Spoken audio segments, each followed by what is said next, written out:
जिस नार में ब्रेक नहीं होगी वो कुल की नाक कटावेगी।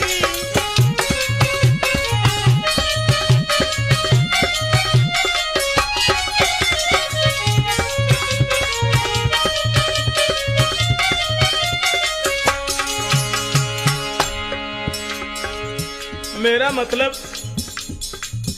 कुछ लोग ये बताते हैं स्कार्ट ट्रैक्टर में ब्रेक नहीं होती, देखा होगा प्रेमचंद, लेकिन मैंने यहां तक देखा उसे चलाते हुए ड्राइवर को, ट्रैक्टर स्कार्ट में ब्रेक नहीं,